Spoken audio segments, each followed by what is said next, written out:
Welcome into Daily Insider. Grab your mint julep. We are talking the Kentucky Derby. We got Timmy Freeze Pops on. We're festive in our hats today.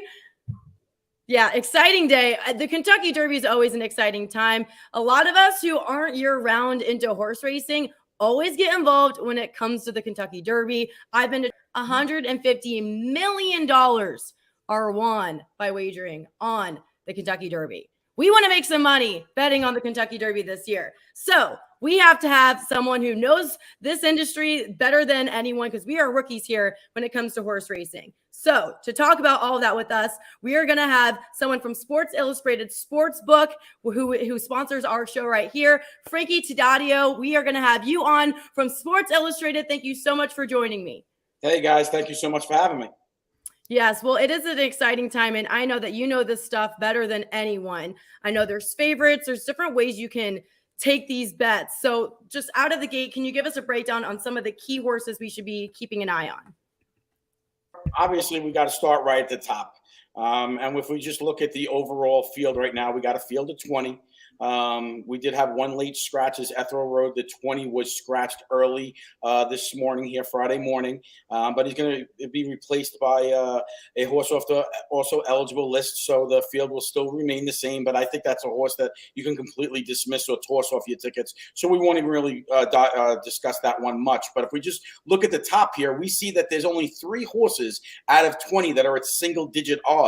The rest of the horses in the morning line odds, we're finding at double-digit odds or higher, and that's actually a great betting and investment opportunity for sports bettors out there. But right at the top is number 10, Zandon, and Zandon is definitely a worthy favorite for Chad Brown, and he drew in perfectly drawing the 10 hole. And then right behind him is number 3, Epicenter. Now Epicenter has really not done very much wrong, but I believe that drawing down inside, drawing that number 3 post position, that could be a real problem because he's going to have to be sent to the lead and he's going to have to be really gunned and forwardly placed from the start. And that could be an issue when the horses come down the stretch, and that really could leave him, used up a little too much. So for me, Epicenter, despite being a fantastic horse, is a horse that I think that you're going to have to try to beat. I would actually suggest using him defensively in the bottom rungs of your exotics. Put him on the bottom of the trifecta as well as the superfecta tickets, but it's not a horse that I think you should be concentrating on. Now, the one that I do think you should be concentrating on is a horse that all sports bettors should know the name, and it's a horse named after 5-time NHL Stanley Cup champion Mark Messier, and that's the number 6 horse, Messier. This horse right now on the morning line odds is 8-1 right now. Now, this horse was up until only a month ago was in the hands of top trainer Bob Baffert, but we know that with everything that happened in the horse racing industry last year with Medina Spirit and the cream that was being used and things that were not, a banned substance, Baffert is now under a 90-day suspension, so he cannot participate. So the horse has actually been moved to trainer Tim Yakatine, and I believe that this horse has the front-running style right now that you'll be looking for, because you want a horse that will be forwardly placed and not be coming from the clouds, guys, in the Kentucky Derby. You touched on a lot of points. One thing that a lot of mainstream sports bettors, they don't know is that really when you're placing a bet in horse racing, it's pretty much still in your bet slip right until the horses are out of the gate. So your odds can greatly fluctuate once they hit the racetrack. So can you explain how bettors can take that into consideration when they're placing their bets? Yeah, because the odds that you see right now, you nailed it right there. Horse racing wagering, unless you're involved in future pools, which are now closed, your wager will go into a wagering that's called pari-mutuel wagering, and that will be that includes wagering from all over the country at the tracks, at the sports books, and everywhere. So your odds that you see right now, for instance, Messier is 8-1. Now he could float up or he could come down depending on the amount of action. So the odds that you see are not set fixed odds. That is something that I actually believe could be coming down the future, in the future, guys, for all the sports bettors out there. And I think that will be something that'll be attractive. But unfortunately, unlike sports betting, where if you want to bet, let's let's just say the Golden State Warriors, and you want to lay 3.5 points, you get whatever you bet that line at, whether it's 3.5, 3 or 4, that's what you're locked in at. Unfortunately, when you place a wager on the Kentucky Derby,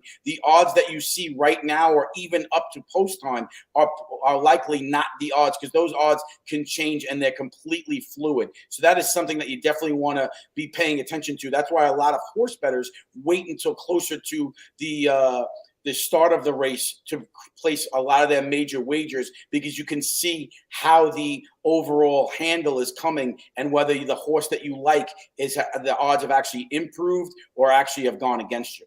It raises the stakes a little bit too. One thing you mentioned when it was coming to the favorite in Zandon, he's at gate 10. Now, a lot of people look to whoever's in gate 10, no matter who it may be. The favorite Zandon, he's in there. And in the past, like since they implemented the gates, 9 times the favorite has won out of gate 10. So is there a reason why this gate happens to perform so well, or is the placement a key factor here? Yeah, and it's you nailed it 100%. It's exactly why Chad Brown was ecstatic to draw in the middle of the gate, because as we know, these horses that tend to draw in the middle, in the 8, 9, 10 position, specifically 10, they seem to have less traffic. Now, you brought in. Talking about this actually brings us right to one of my top points.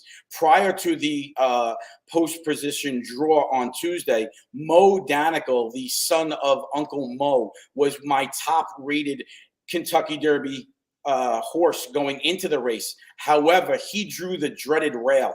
Guys, we got to go back to 1986 to Ferdinand to find the last time that the horse from the number 1 position, or the rail that we call it, to find the last time that he's actually been able to cross the wire first. So that's a huge issue for Mo Danicle. So he takes a tumble from my number 1 overall spot all the way down to number 5 in my overall Kentucky Derby power rankings. And it's because of the draw.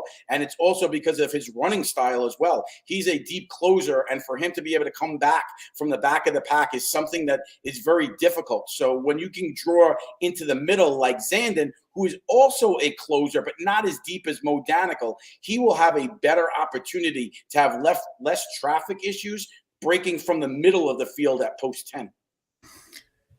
So, Frankie, we talked with Anthony Stabile here on Vegas Insider earlier this week, and he was talking about Smile Happy as a horse that could maybe surprise people. You know, you got 20-1 odds, so you can make a little coin there depending on where Smile Happy finishes. What do you think about Smile Happy as an option for people's tickets on Saturday? Yeah, it's definitely a horse I think you have to use on all your exotic wagers. I'm not so sure that Smile Happy can win the race. And Anthony is a real sharp guy. I follow him from my days back at Naira Bets back east. I know that he is one of the best guys in the industry as well. But there's one thing that we have to highlight here, guys, and that's obviously the fact that there has already been a future wager from Mattress Mac, who a lot of sports bettors know. Oh, no. And Mattress Mac is he was part of an interest group that owned Run Happy, and we know that Smile Happy is a offspring of Run Happy. So I'm expecting a sizable wager to come within the next between now and post time come tomorrow for the Derby from Mattress Mac. So if you're looking for 20-1 odds to really spruce up your exotic tickets for the exacta or the trifecta, as well as even the superfecta tickets, don't be looking for 20-1, because I don't think you're going to find anywhere close to that value. Mm-hmm. And then another thing when it comes to sports betting, there's a lot of numbers to analyze, lots of stats. What are some of the numbers that people look at when they're looking at horse racing? Different types of venues, different types of speed figures, anything that stands out, or how you bet in particular? Yeah, I've been following this since I was a kid. My grandfather, taught me the handicapping game. So for me, I look at 2 important things, and one would be Equibase speed figures that you alluded to, as well as Thorograph numbers as well. It really depends on, as a handicapper, what number you really want to look at, because they will both take into consideration a lot of factors in previous races. But you also want to be looking at the morning works as well, how well the horse is training up to this point right now. Like there's a wise guy, there's always one wise guy horse around the track that, starts to get buzz. And two of those horses are number 15, White of Barrio, as well as number 16, Cyberknife. They're both long shots right now, but they both look like they have the opportunity to really hit the board. And the buzz around those horses has really picked up because of their training. But you definitely want to look at the speed figures. There's a lot that goes into this. The post position draw in a full field of 20. Many of these horses, not only have they not faced this large of a field, because most of the times that they've been racing, they'll be lucky if they're facing fields of 10 or 11 at most. Now they're looking at double that. Now the crowd factor, how the horse will maybe not get a little bit spooked by the amount of noise from people trackside. In addition, the one biggest thing is the post position draw, because we know that if you're a horse, depending on your running style, if you don't break well and you miss the break or stumble a little bit, or you're a closing style, a deep closer, in trying to navigate traffic issues, you really could get blocked. That's why last year my top horse that we nailed over at Sports Illustrated was Medina Spirit.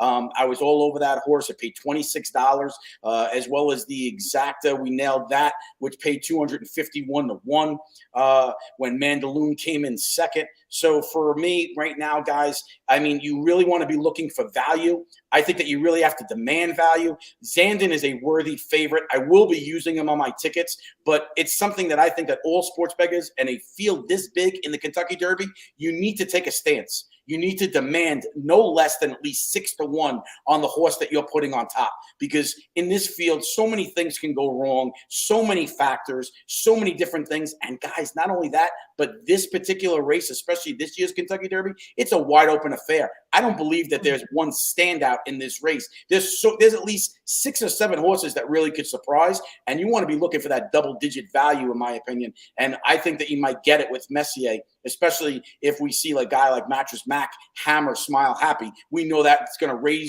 lower the odds on Smile Happy and raise the odds on a lot of the other contenders. So I'm a Boston guy, Frankie, and you're a New York guy, right? So I see Classic Causeway out there. So a lot of tickets coming out of New England are going to be throwing money on Classic Causeway. Tell me if this is a smart investment on my part, or am I just being blinded by the name, like the year that I threw all that money on Gronkowski?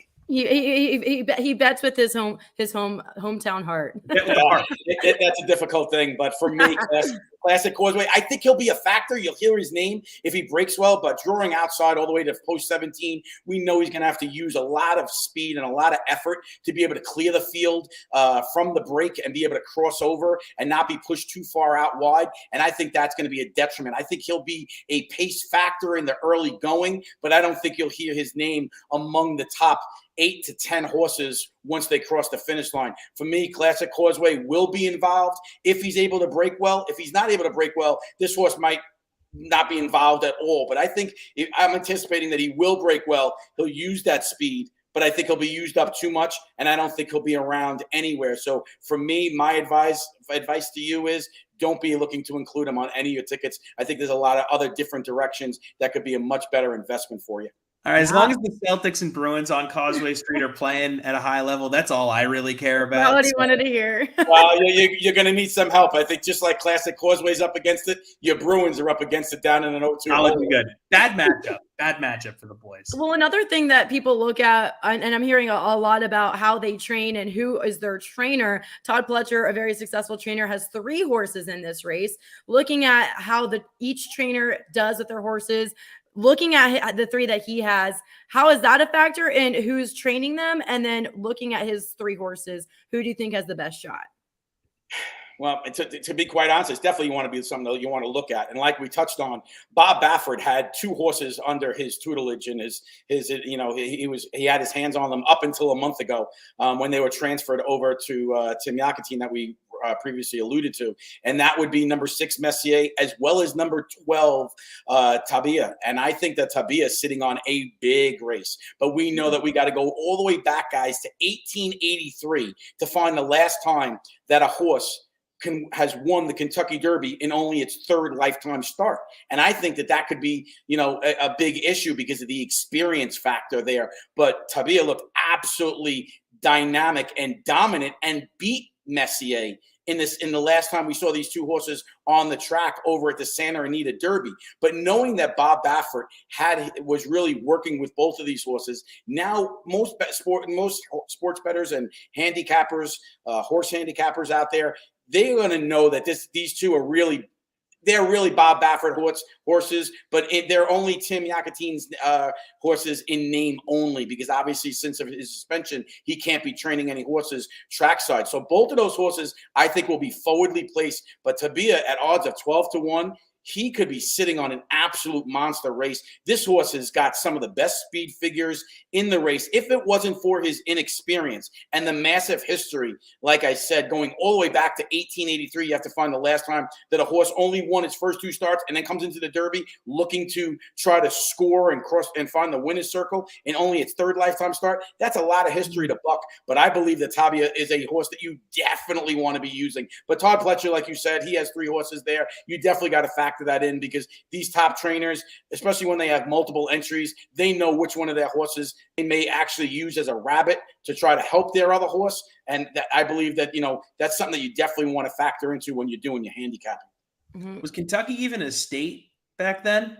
I mean, that's a long time ago. It is a real long time ago. So, I mean, it's something that you really want to be looking at. But, I mean, that's why it shows how hard it may be. But right now, I mean, guys, that's the clear wild card of this entire race, because you don't know. And I'll actually be having a win bet on Tabia if I can get minimum 13-1 or higher. Like I said, we stressed this earlier, you need to take stances and you need to demand certain value numbers. So if you see that this race is coming close to post and you're still getting double digits, then it might be worth it. But definitely pay attention to that tote board, guys, because that gives you a lot of indication of where the sharp money is going, where the late money is going. And a lot of times, especially in horse racing, just like we know out here in Las Vegas, sharp and respected money, it's something that you really need to pay attention to. And a lot of times they know something trackside, because animals, you got to remember, guys, they can't tell us, when they're not feeling well, unlike athletes, or if there's an issue.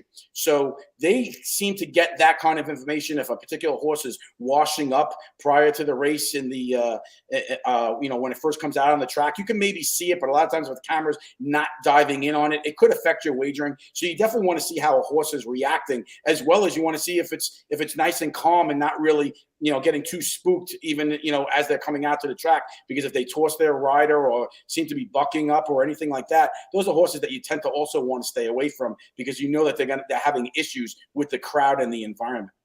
Kentucky became a state in 1792, by the way, for those wondering. It used to be a part of Virginia. You learn something new every day. See that?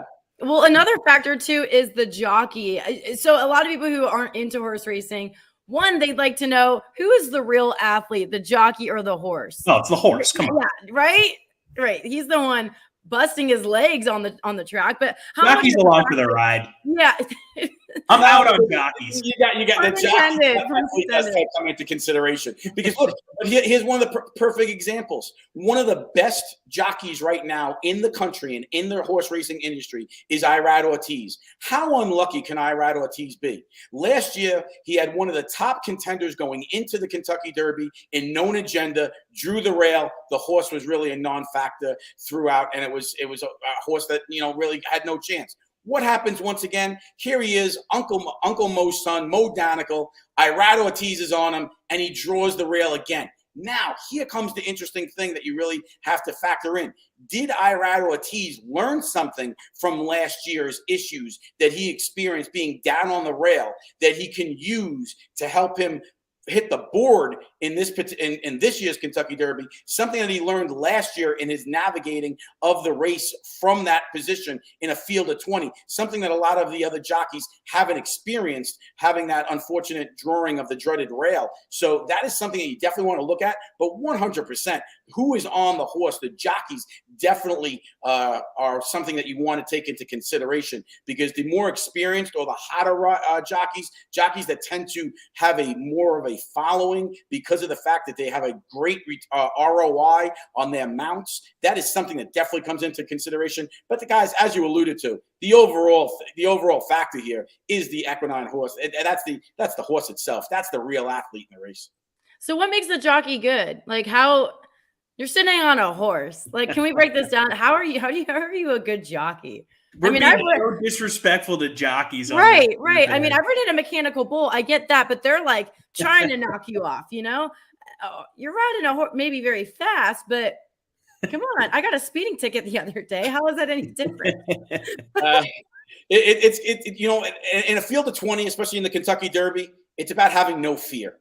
Because when you have a tight lane and you got to navigate and try to work your way through a tight space, some jockeys will be hesitant to really take that opportunity. The top jockeys that are out there, they'll be willing to squeeze or find a way. And that's something that you want to be looking at. In addition, how the jockey itself, how he gives the ride that he gives certain horses. If he has a closer and he somehow sends the horse, and that's not his running style, and this horse is trained all its way to come from mid-pack or far back like Mo Danical. If Mo Danical was sent to the lead by Irad Ortiz, I don't believe that he would have a real strong opportunity because that's not his running style. So the jockey and the way that he gives the horse the ride and the ride that's expected by both the trainers and a lot of the team that they have working with them, they're expected to work in unison. And if the jockey doesn't ride the horse in a particular way, there'll be many times that you'll say, wow, I can't believe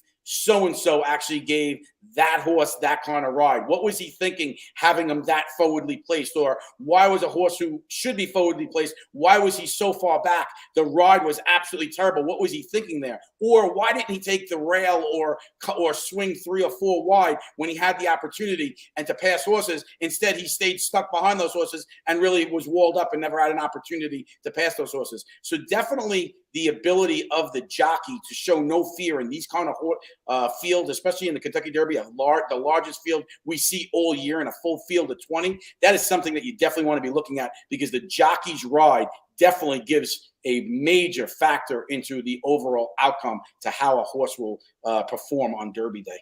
So I don't know if this is hold up. Are jockeys athletes really fast? Are they athletes? Oh, 100%. I think they're athletes. They take a beating. The beating that they take to their bodies, the amount of times that we really don't see where they get bucked from horses, when the horses act up in the stall prior to the race and they get their legs pinned, or they get bucked themselves, or they get stepped on. They can get, there's a lot of injuries that these guys go through in their career. They're definitely athletes. I would say that they're in a major way. They may even be more athletic in terms of the overall beating than some PGA golfers out there. PGA golfers take some baseball players. Do you think that they are more athletic than NASCAR racers? Wow, NASCAR is another tough opportunity, but I would say that they're probably pretty close to equal. Okay. I think they both take a beating on their body, especially in heat and dynamic situations, pressure situations.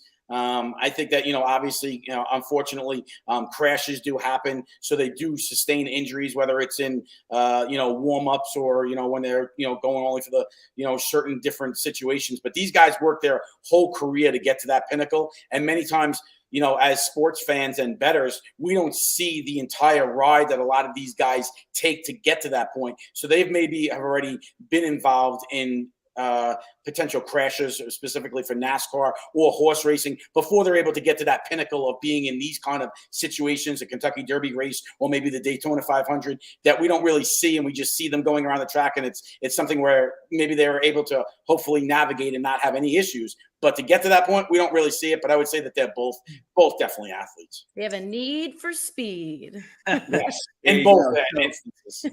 Frankie, I don't know if this is a taboo question to ask before the Kentucky Derby, but are any of these horses jumping out to you as a horse that you think could potentially be a Triple Crown threat? Or is the field just so wide open that it's hard to even pinpoint something like that at this point?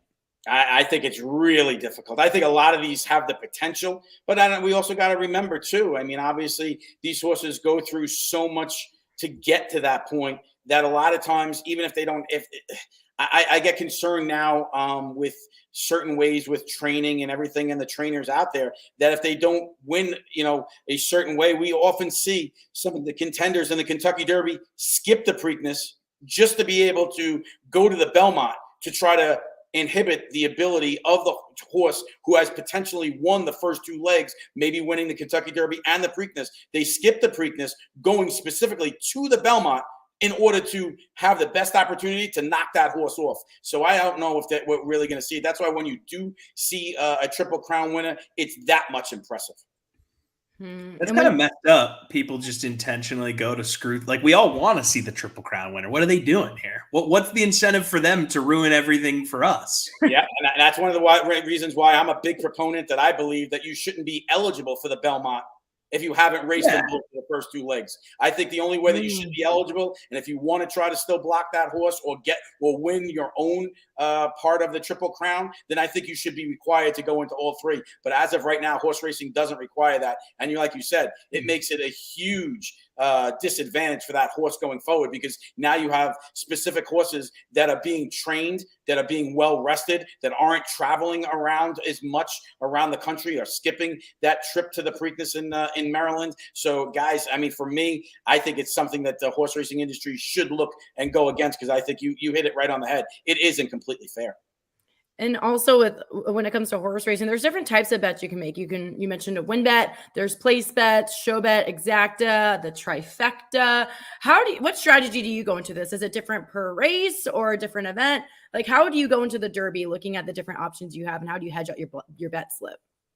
Well, for me, I will be placing a win bet, like I said, on Messier. It's one of the horses, maybe even Tabia. Unfortunately, I was looking to go in heavy on Mo Donegal, but as we alluded to, guys, drawing that dreaded rail is a detriment for me, so that won't be a possibility. But I will actually, in my exacta in the Kentucky Derby, I always box at least 5 horses. For $1 exacta box, it'll cost you 20. For a $5 exacta box, it'll cost you 100, depending on the size of your bankroll. Then for me, the way that I've always been trained and I've always handicapped races, I do not look to box in the trifecta or the superfecta. Whatever horse I believe is going to win, I like to key on top. So I'll be looking for trifecta part wheels. So that's when I'll be playing horses and keying horses potentially like Messier, Zandon, as well as Tabia, maybe even a little bit of a wider Barrio as well on top in that first position. And then with several horses, maybe just those 4 in second position, with maybe about 9 or 10 horses on the bottom. And when you do that, it won't cost you as much out of your bankroll, and you get the opportunity to key them. So you can actually get that triple at 3, 4, 5, 6, 10, 20 times your unit size, depending on how much of your bankroll you really are starting out with. And I believe that that's the biggest key, is being able to make wise money management investments, especially in a race of this magnitude. And guys, I think it's also important that we also allude to, Stephanie, you're on this here right now with us. And, we'd be remiss if we didn't mention the Kentucky Oaks that's going off later today. And that's when the girls take center stage. There's a wager out there where you can take the winner of the Oaks and combine it with the winner of the Derby, the Oaks Derby double. And I think there's a horse you definitely want to be looking at in the Oaks, and that's Kathleen O. This horse has done nothing wrong. It's won 4 consecutive races, and I think that she is going to put up a brilliant effort here. And then I think there's an opportunity for you to wheel her with some of the longer shots in the race. And I think that that's where, obviously you still got to use Nest underneath, because she's a worthy favorite as well. But for me, Kathleen O is a horse that I will be using prominently in my Oaks Derby doubles with Messier, perhaps Zandon, definitely Tabia, and maybe even Wider Barrio as well. Before we switch gears here, we need to make our final picks, and I'm going to switch hats. I'm going with Epicenter. Listen, Epicenter is a really good horse. I just really think that it's difficult. I think you have to go back. It's definitely it's probably close to 20 years or so at least to find a horse from post position 1, 2, or 3. I believe it was 1998 we have to go all the way back to with Real Quiet. And I believe that's the last time we've seen a horse from post positions 1, 2, or 3 win the Kentucky Derby. So for me, Epicenter would have to be at least 9-1 for me to consider Stephanie using him on top. He's a great horse. It all depends on the trip and how much he's really got to be used on that front end to get that forward place and maybe get close to the lead like he desires. So I don't know if this is the right time to say this, but it feels like the. Well, I know, Tommy. I know there's no way you're taking Messi being a Boston fan. Let's just take him right out of the equation. Yeah, definitely not betting on Messi. I don't want to go with Zandon because everyone is. I'm gonna go with Causeway. I'm gonna go with my guy, classic Causeway, and just hope for the good Boston juju. 30-1 odds at the moment. You know, great value. Great value. So I'll take classic Causeway to win. Favor, Tommy, sprinkle just a little bit of money then on it. May potentially, especially if you can see over 20-1. Keep an eye on Cyberknife. I think that has better long shot, moonshot value odds for you to maybe protect some of that investment money. But just throw a little bit, because even if you throw $10 on him to win, if he's at 30-1, you're going to get a massive payout, and that'll more than cover your let's just say questionable investment on classic course. What I was going to say before I transitioned into my winner pick. I'm allergic to horses. I just felt like I should say that. The reason that I know that is I was at the Kentucky Horse Racing Hall of Fame in Lexington like a decade ago, and there was a portion of the day where they bring out all the old Kentucky Derby winners. And all the horses, and they do a little walk around this little barn, and they're like, and here comes Funny Side, who won the 2005 Kentucky Derby, and everyone's like, yay! And then like, here's American Pharoah, and you're just sitting around, and I'm just dying, like sneezing, coughing, I can't breathe, I'm turning red. I'm with this family I'm there with, and they're just kind of looking at me, and I'm like, I gotta get out of here. Wow. So I like sprint back to the guest center. I go to the bathroom. I have to wash up. I'm losing my mind. Ever since that day, allergic to horses. Like when I went to the Budweiser brewery, I was in the little stable with the Clydesdales, lost it again. It's just, I can't do horses. I don't know what happened. Wow, that's not good. So I guess I can't say if you're ever out in San Diego and we're there at the same time. I can't say, hey, Tommy, let's meet up. I'm going to be at Del Mar.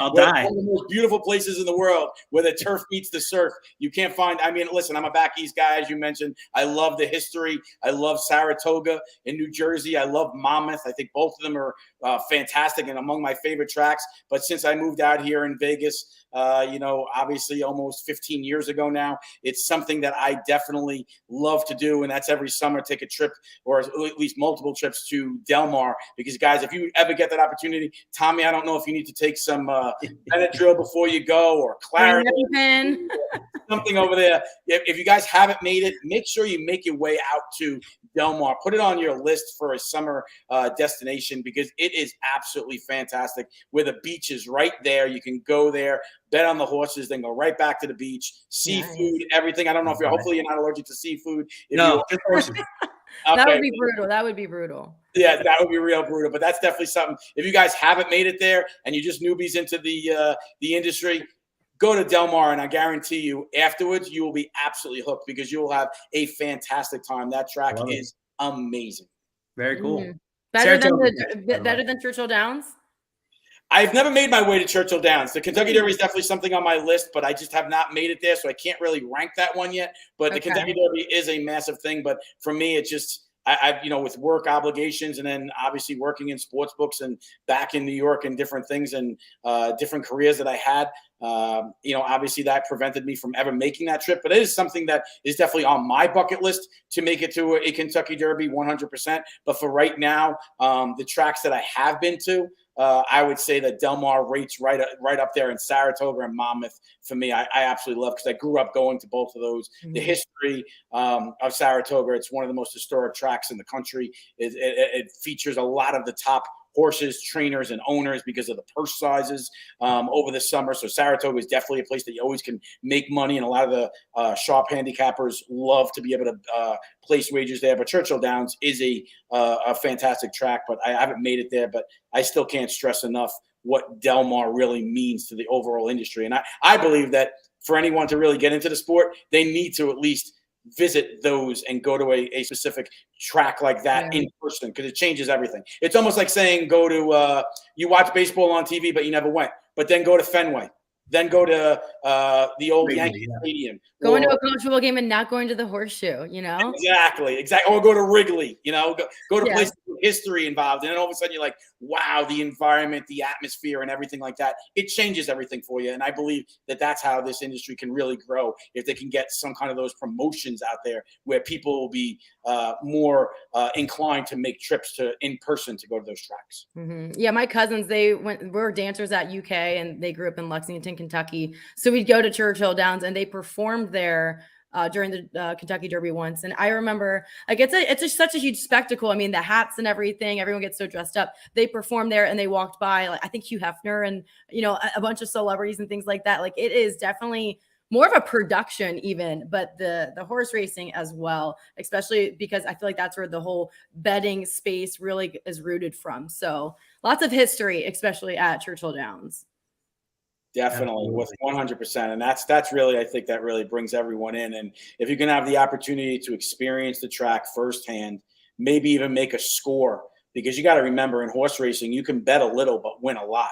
A lot of these trifectas and superfecta payouts, specifically in horses of this magnitude, like the Derby, as well as the Preakness, the Belmont Stakes, these kind of big races, when you can, bet $1 on a superfecta and maybe win 40, 50, 60,000. If you can get some of those bombs in those orders, think about how many money line underdogs in a sports betting parlay ticket you'd have to get to be able to get to those kind of numbers. So that's why I think the potential of the big payouts at the horse racing and the excitement of just being around the animals, as everyone can see here, I'm supporting animal awareness, especially for dog rescue and animal rescue. But I'll always be there for the animals. And that's what, for me, I love being around horses. I love, I think, being around dogs and everything like that for me. So it's like a perfect combination: gambling, animals, horses, beers, trackside, the beats potentially.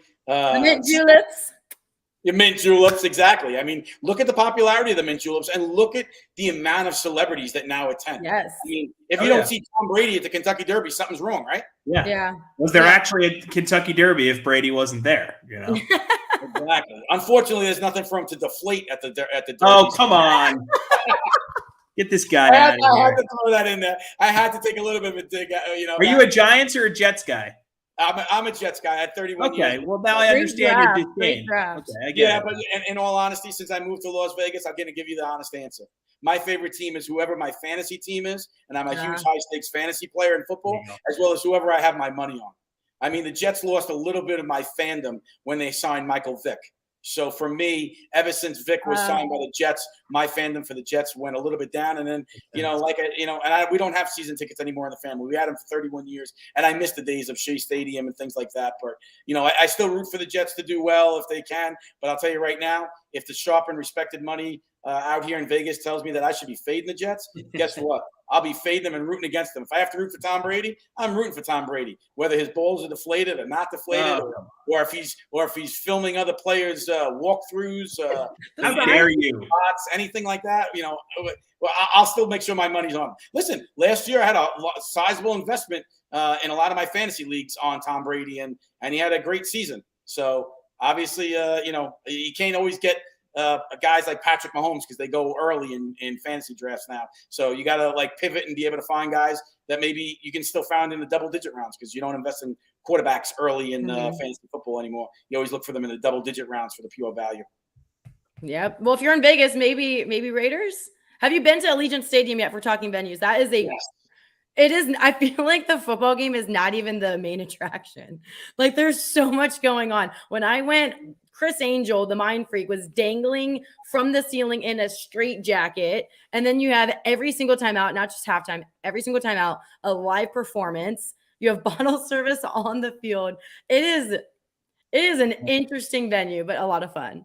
Yes, definitely is. And the Raiders should definitely be an attraction, even more so besides those attractions that you just mentioned off the field. They should become more of an attraction on the field as we see college teammates reunite at the pro level now in Derek Carr with arguably the best wide receiver in all of football, Devontae Adams, now playing in the silver and black.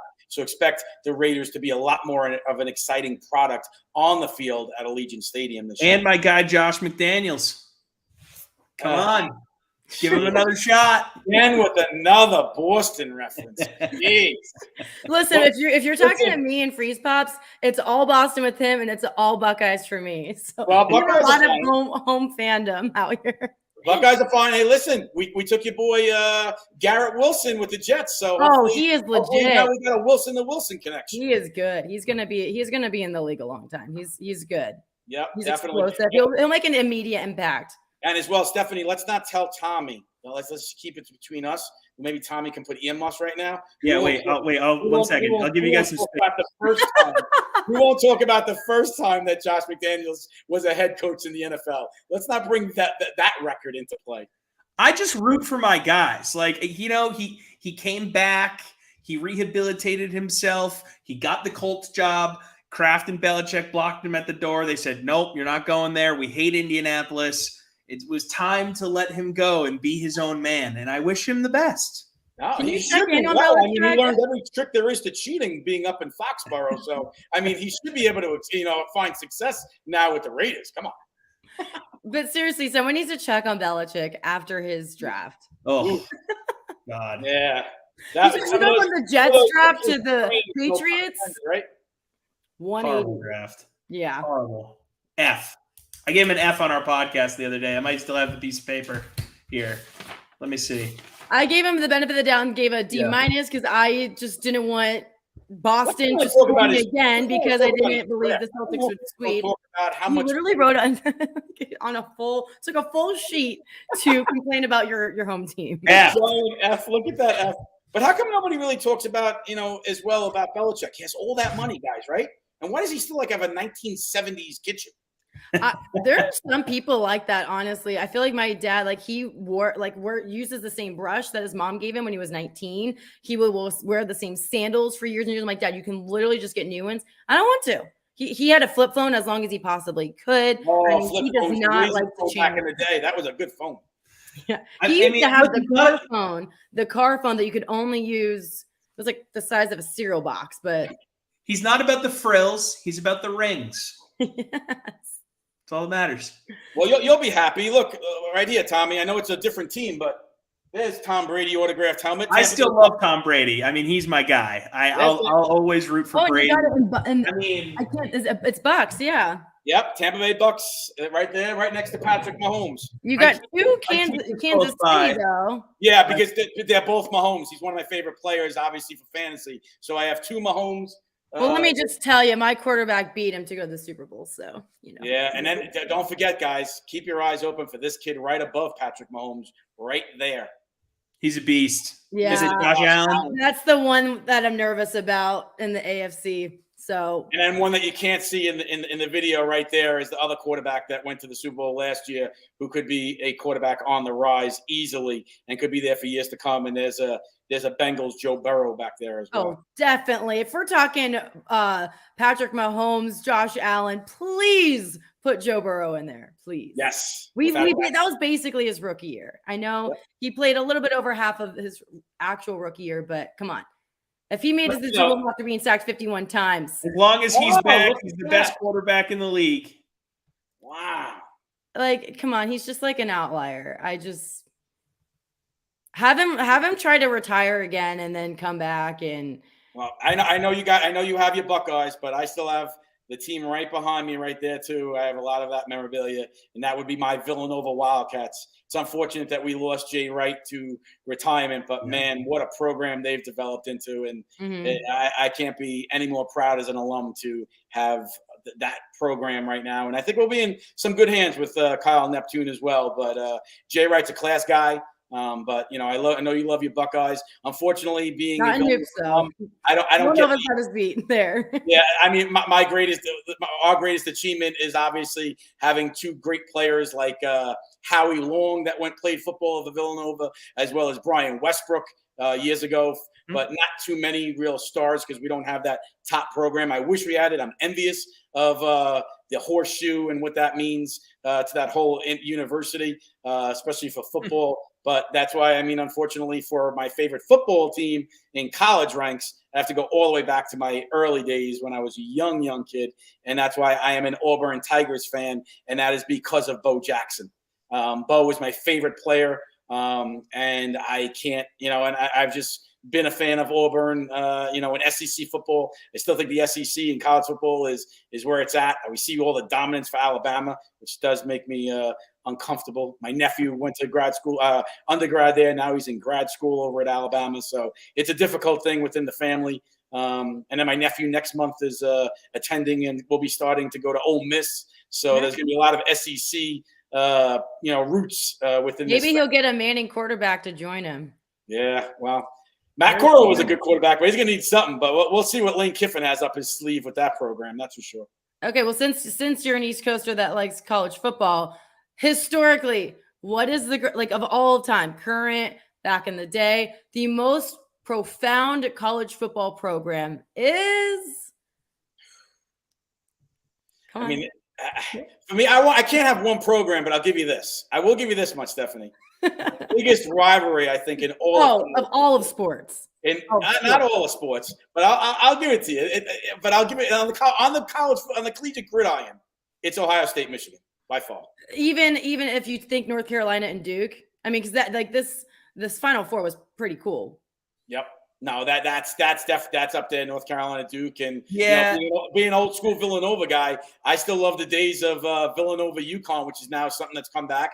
As well as obviously, or even Villanova, Georgetown back in the day when they had Allen Iverson and players like that, and even Villanova, Syracuse. But we know that Syracuse, they're an afterthought now after they left. I mean, that program made a big mistake leaving the Big East, just like UConn did, but they begged their way back in and got back in. So we know that UConn's back there now, but it's going to take them a little bit of rise to bring that program back up. I'm not 100% sold on their head coach and their ability. They lost a lot of their players either to the transfer portal. So he's got a lot of work to cut out. But now Seton Hall will even back on the scene possibly with Gene Holloway. And they got the Peacocks coach too. That is an awesome move. But as much as it pains me to say, keep an eye next year on the Creighton Blue Jays. They may be one of the value plays in the futures market at 30 to 1. It annoys me that they're in the Big East. I hate that. It's so stupid.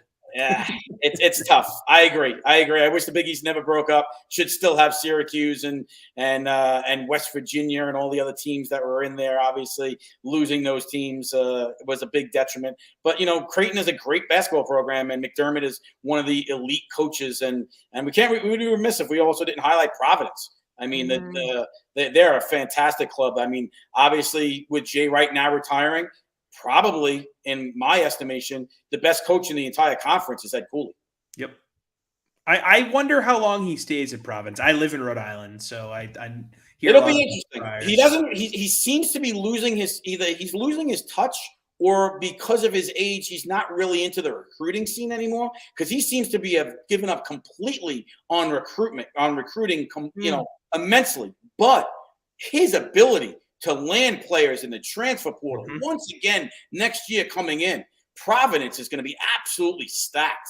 And I mean, and it's not from recruiting or players coming in. It's from him using the transfer portal right now. So Ed Cooley, you might be right. I mean, he may either be too tired to be on that scene right now and the gruel and the grind of going around the country to watch a lot of these top high school athletes in different states, and maybe he just doesn't have it in him anymore. And that's why he just sits back and cherry picks. But man, cherry picking in the transfer portal, I don't think there's a team that's doing it better than Ed Cooley and the Providence Friars. But, right next to him, McDermott just landed a top kid at Creighton from the Bison over there. And, they're going to be absolutely one of the teams to fear. And they have an elite point guard that's coming back in Nemhard off that wrist injury. And then they have an absolute beast in the middle. If he can, hopefully his knee is fine after going out, unfortunately, in March Madness with that knee injury going down. But Creighton Blue Jays, guys, look at them, especially if you can still find them 30, 40, or 50 to 1 in that futures market, because they might be worth a little bit of a small investment, even though your money will be tied up for quite some time, several months, till we get to March Madness of next year. But the Creighton Blue Jays, I believe, will become get their odds sliced immensely. I don't think you'll find anywhere near 30 to 40 to 50 to 1 value once the season kicks off next year. Got one last question for you guys. I think the hardest coaching job in sports has to be at the collegiate level, college basketball, because you get guys that are one and done.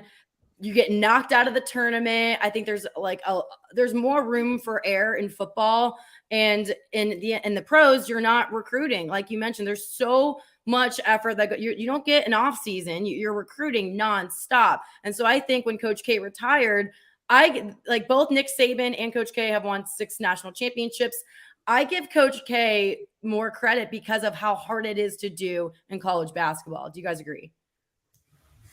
It's interesting. I mean, both have had incredible careers. Yes. I think what Saban has been able to sustain over the last however long he's been at Bama now, right? It's 15 years. I mean, they've been an absolute factory on every level. So to have that sustained success for that short in quotes period of time, compared to K, who won 6 titles over 40 years. I mean, I look at what Saban's doing in Bama. We're not going to see this again. Like, it's unprecedented what they're doing in Tuscaloosa right now. It really is. Yeah. And I think we'd be remiss, guys, if we didn't highlight 3 simple letters that I think will probably be the reason why we won't see that kind of dominance ever again by the coaching level. And that's the letters N-I. Yes, that's such a factor. Yes, it is changing the game. And I don't even in the SEC, the super conference that's happening, I already think they're steering away from it.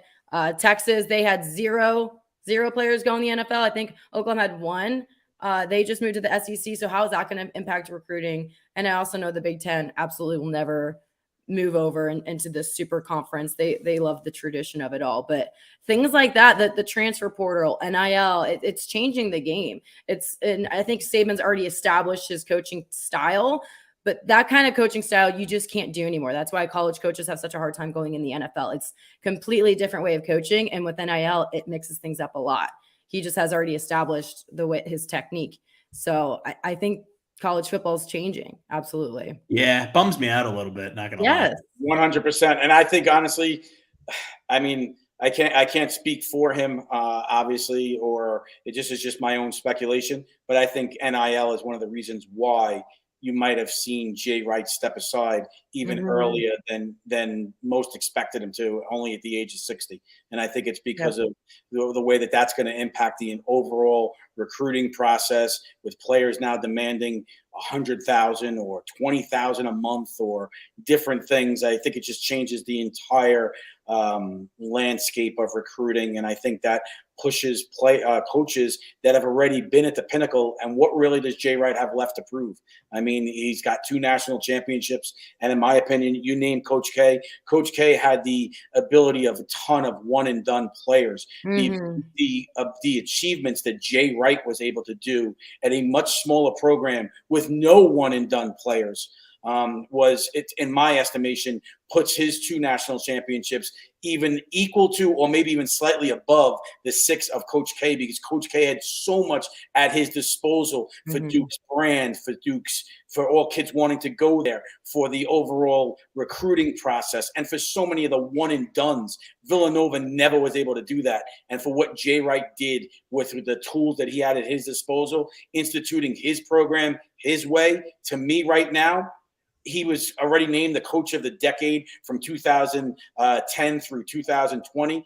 I believe that he may even be one of the best coaches we've ever seen on the collegiate landscape for college basketball. And that's because of what he did with what he had. I'm with you. Yep. Well, thank you so much for joining us. So much to dive into. You have so many different areas that you bet on as well. Where can we catch you? You're over at Sports Illustrated. Where can we find all of your picks? Yeah, everything is over over at SI Betting, Sports Illustrated, as well as you could follow me over on Twitter at Frankie_fantasy. So I'm always around, and one of the biggest things I'll always stress and always want to do is make sure I can help us beat the books, because there's an us versus them, and it's not a handicapping thing for me. It's an us the bettors versus them, the books. I want to be able to make sure I can do my best to make sure that we can, I can share the sharpest, best information within my Vegas network out here that I have and have created. And I believe that is the biggest thing, is for me to be able to help people make money, especially during a lot of these uncertain times with inflation and things like that. Hopefully people that maybe are hesitant to invest in the stock market will find a way to make it in sports betting, because right now I believe, as well as if you have discipline, it's a great investment opportunity, especially as sports betting is becoming legalized. And I believe it's now in 30 states across the country. So I think it's going to grow and grow and grow. Yep. And you get a quicker payout. Stocks take some time to build up. You get quick payouts when betting. Let's make that the biggest rivalry. Us versus the books. Exactly. That's great. I love that. Thank you so much for joining us. Thanks, Frankie. Yes. And so we have NBA finals that we are getting to throughout the weekend as well. We talked about that yesterday. We didn't have any games yesterday, but we're back to some this week. Before we close out here, let me guess, you're taking Celtics. I mean, they looked awesome in game 2. Marcus Smart hopefully will be back in the mix. I know that Ime the other day said, we don't need Marcus. It's like, well, I'd like to have the defensive player of the year in Milwaukee against Giannis. I'd like to have him. I think this series goes 6 or 7. So if they split in Milwaukee, that would just be my true preference here. Like I'll feel okay if we go into Milwaukee and get one. I came into game 1 a little hot. I thought, oh wow, we're on fire. We just swept the Nets, but we were rusty and it showed.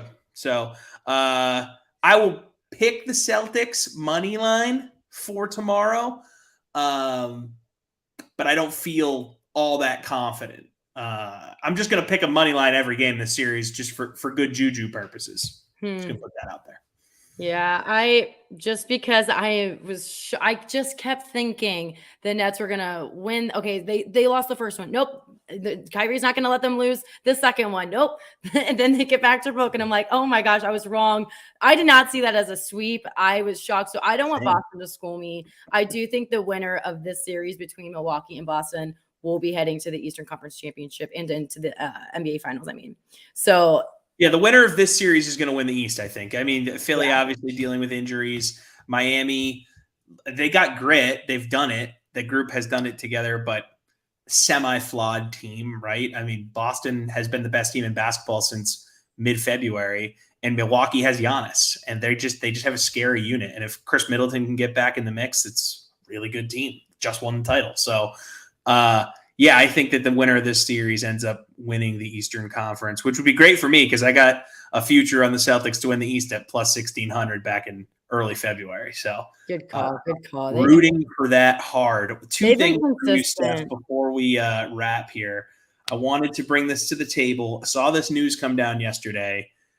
Announced schedule 2035 and 2036. My Boston College Eagles taking on your Ohio State Buckeyes. Oh, wow. I didn't see that. Yeah, that's exciting, especially because you had our defensive coordinator and we struggled so Hafley, much. Baby. Yes, after we lost Hafley, I covered their second game of the season last year, and that was when Kerry Combs, they were questioning his play calling. He got moved from the field up to the box, and our defense was just very chaotic ever since we lost Hafley. So you have a good head coach. I love Jeff Hafley. Yes, he is fantastic. I think eventually, once Ryan Day steps away, that Brian Hartman. No, don't say that. No, I'm going to cut you off. He's not leaving, okay? He's not going back to Columbus. I was praying. Oh, no. I don't think Hafley's going back to Ohio State. No, I think that if Ryan Day leaves, Brian Hartline would be the one to step in. I mean, we've seen him help out receivers, and he recruits so well. But I would have loved to see Ryan Day in Chicago because, God, someone please help Justin Fields. That's a really sore topic, but 15 years from now, we'll have a fun thing to talk about. 15 years, yeah. Like, why do they say? I love college football. I mean, will college sports even exist in 2035? Will it be like a pro league, a super conference that everyone's just making mad money on, and it's just mini NFL? I don't know. that was one thing I wanted to say. Though, is I've been hot on the Sixers because of Embiid, and now that he is indefinitely out. That changes things a lot, but he's listed for tonight's game in Philly. He's listed as out, but he just passed concussion protocols. And so will that change? Something to keep an eye on for today. I bet maybe. I mean, it's game 3. They're down 2. Do you think he gets in? It's really hard to predict this type of stuff. Should he play? Probably not, but it's the playoffs. So guys do ridiculous things with their body because they want to win. If he's in there, he'll have an impact because even if he's not banging bodies in the post, Embiid has shown he has range now. So, and Harden did not step up when he was out. I think, can you agree that this is more just shows that Embiid really is the MVP? Yeah, I mean, this just proves it. You can flip a coin and pick either one of the top 2 guys, in my opinion. I mean, you can make an extremely strong case for Embiid. All in on Embiid this year. MVP. Yeah, I mean, both guys. Jokic had a historic season. I mean, and this comes after the season he had last year, where it was we were like, wow, this guy, maybe this is his apex mountain, and then he did what he did this year, which was even more impressive. And Denver, roster-wise, was not where it was the year before, yet he was still able to get into the postseason. So I think what Jokic did in Denver, that's who I would vote for, but it's very close. Again, you could flip a coin. You can make an equally strong argument for Embiid for a season where it really felt like he was truly healthy for an enormous stretch where that really hasn't happened in his career. And I think maybe having some better supporting casts helps the Jokic argument, because Harden was playing really well when he first got there. Tyrese Maxey is awesome. So it's like there's arguments to be made on both sides. I'm curious to see who ends up winning this thing. I wish that the players could vote. I wish players could vote. I think that would be. Yeah, that's interesting. It's an interesting concept because it always feels like the players end up choosing a different guy. Like there's always like a player award, and I think they're the most qualified to vote, right? Yeah, it should be like a third. It should be whatever voting body they use now. It should be league executives and scouts, and it should be players, and then that's how we should. And maybe do a little fan vote portion too, just to give them a small percentage. Yeah, maybe like a 5%. Yeah, 5, 10, whatever you want to do. Yeah, I agree. I think players should have. Currently, they have no say. I know they should have some. They're playing against these guys. And then the last thing I wanted to say, Steph, when we were having that conversation with Frankie just then, you guys were talking about Ohio State, Michigan as the best rivalry in college football. Oh, here we go. I think that used to be the case, but Ohio State has dominated Michigan so badly. I mean, yeah, they won last year, right? But before that, it was like 20, and even still, look at the sample size. Historically, Michigan has more wins. 5 years, has Michigan won more than 4 times against Ohio State? That's and whenever people talk about me possibly being a bad fan, number one, I would have been more angry if I was on the field that game, because it's like I want Ohio State to win, but I didn't work that game, and so since I was a little bit removed, I'm like, you know what, I'm kind of okay, because it's not like I would be moving on to go to the playoffs or anything like that. So it was like, okay, like selfishly, all right, no FOMO there, but also since I'm a little bit removed from it, I'm happy that Michigan won, because I feel like the younger kids and like the generation below me, they don't even know what this rivalry is. Like, yeah, everyone, like they just not a rivalry really, exactly. Like I think it's kind of, at least every coach that has coached at Ohio State that I know of is like, it is ingrained in their head. They have a clock that Urban Meyer put up counting down the days. And then when they're working out with Coach Mick, every single part of the year, they have to do their finishers. And whatever work exercise they're doing, they have to do 365 days or 365 reps, and you count down. And so you literally just instill, I freaking hate this team because of everything that you have to do to prepare for that game. And a lot of guys that I ask, I feel like beating Michigan is more of a relief than like happiness, because especially for the coaches, there's so much pressure to beat Michigan. I mean, I think that some players would rather go 4-0 against the team up north than to get into a national championship or something, just because of the historical matter at all. Like, you want the gold pants. And then on the Michigan end, I just know that Harbaugh put in the guys' lockers the score where they were just blown out by Ohio State the year prior. So I just think Michigan needs to step it up when it comes to how important this rivalry is. I mean, yeah, they need to come meet the moment, because we you know, the majority of my life, I'm 29 years old. Ohio State has won that game. The Red River rivalry every year I've been alive. The Red River rivalry has been unbelievable the past, like, ever since Ohio State started dominating. The Red River rivalry was determined by at least one possession. So and it always it does not disappoint. It's a great rivalry. And Alabama, Auburn, obviously another great one. I mean, there's everyone in the world against Alabama. Yeah, there's everyone, like, even we have a rivalry with Alabama. So. Right. All right. So I want to take this hat off because it's my fiance's hat and it's cutting off my circulation. So let me read this Sports Illustrated read and get us out of here. To all of our great listeners in Colorado, check out the Sports Illustrated Sportsbook right now for a great new deal. Get up to $300 in free bets. Make a bet of $10 or more and receive a free $10 bet up to 30 times. New players only, 21 plus to play. Located in Colorado only. Promo code ROAD300. That's ROAD 300. A qualifying bet is $10 or more. Minimum odds of -150. Free bet tokens credited after bet is settled and expire after 7 days. Free bet stakes not included in winnings. And for more information, head to sisportsbook.com. Let's go. Who was it that you were pulling for again? Epicenter. Epicenter. There you go. I love it. Put that on way too early. It's got hot in there. All right, let's go Epicenter. All right, guys. Good luck with your bets. We will see you next week on Daily Insider here at Vegas Insider.